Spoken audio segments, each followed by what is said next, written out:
नमस्कार। मैं हूं डॉक्टर ओपी मिश्रा और आप देख रहे हैं दैनिक दुनिया समाचार।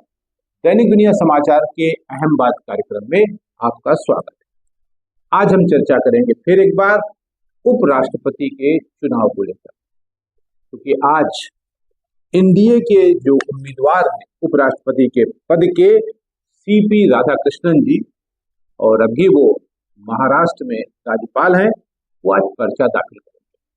और कल इंडिया ब्लॉक का ये जो प्रत्याशी है, जाने माने वकील, सुप्रीम कोर्ट के रिटायर्ड जज, कानून वेत्ता, पॉलिटिक्स से उनका कोई विशेष नाता नहीं रहा। नाम है उनका के.बी. सुदर्शन रेड्डी। वो कल पर्चा दाखिल करेंगे। काफी दिलचस्प हो गया है ये उपराष्ट्रपति पद का चुनाव। दोनों महानुभाव दक्षिण से आते हैं। एनडीए प्रत्याशी सीपी राधाकृष्णन अगर तमिलनाडु से हैं तो सुदर्शन रेड्डी जी तेलंगाना से। दोनों दक्षिण के हैं और दक्षिण पार कर पाना, ये दक्षिण में पैर फैला पाना भाजपा के लिए सबसे दिक्कत तलब है, आसान नहीं। भाजपा ने जानबूझकर दक्षिण के प्रत्याशी को चुनाव मैदान में उतारा, लेकिन विपक्ष ने भी तुरंत का इक्का चल दिया और दक्षिण का प्रत्याशी उनका आ गया। वैसे इस बात में कोई दो राय नहीं है कि एनडीए का प्रत्याशी चुनाव जीत जाएगा, यानी उपराष्ट्रपति एनडीए का होगा। अगर दोनों सदनों के 100% वोटिंग हो जाए तो 394 वोट चाहिए उपराष्ट्रपति बनने के लिए और एनडीए के पास 422। ऐसी हालत में इस बात की बिल्कुल संभावना नहीं है कि एनडीए का प्रत्याशी चुनाव हार सकता है।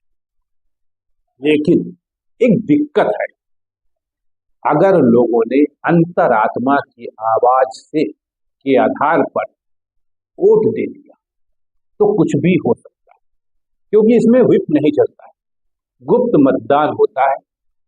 पार्टी अपने प्रत्याशी के लिए कोई व्हिप नहीं जारी करती कि आपको वोट देना ही। तो जब गुप्त मतदान होगा तो कौन किधर गया कुछ पता नहीं चल पाता। ऐसे में एनडीए के प्रत्याशी को कुछ दिक्कत भी आ सकती है और इसको लेकर जो आलाकमान है, प्रधानमंत्री जी और गृह मंत्री जी, उनके माथे पर शिकन है कि कहीं ऐसा न हो जाए कि विपक्ष इस तरह का कोई गेम कर दे।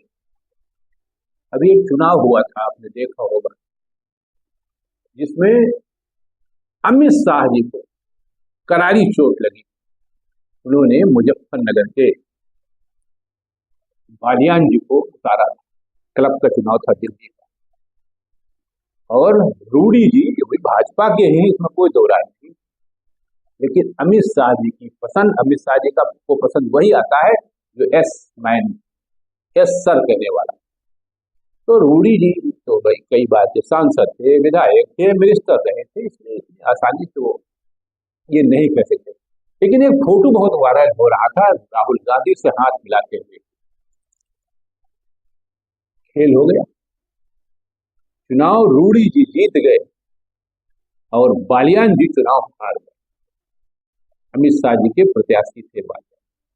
तो कहीं ऐसा न हो, क्योंकि जो दक्षिण में जो पार्टियां हैं उनका रुख, ये अलग बात है कि चंद्रबाबू नायडू एनडीए के साथ, लेकिन अंदर खाने काफी कुछ पक रहा है, कभी भी कुछ हो सकता है। याद कीजिए आप, इससे पहले जो उपराष्ट्रपति थे, तेरे कूचे से बड़े बेआबरू होकर निकले, तो उनके बारे में यही तो कहा गया था ना कि चंद्रबाबू नायडू के साथ मिलकर कुछ गेम कर रहे थे सरकार के खिलाफ। तो अगर कहीं कोई गेम हो गया तो कुछ भी हो सकता है। राजनीति है, एवरीथिंग इज पॉसिबल। तो आज एनडीए प्रत्याशी चुनाव पर्चा अपना दाखिल करेंगे और कल इंडिया ब्लॉक का जो प्रत्याशी है वो पर्चा उनका दाखिल होगा।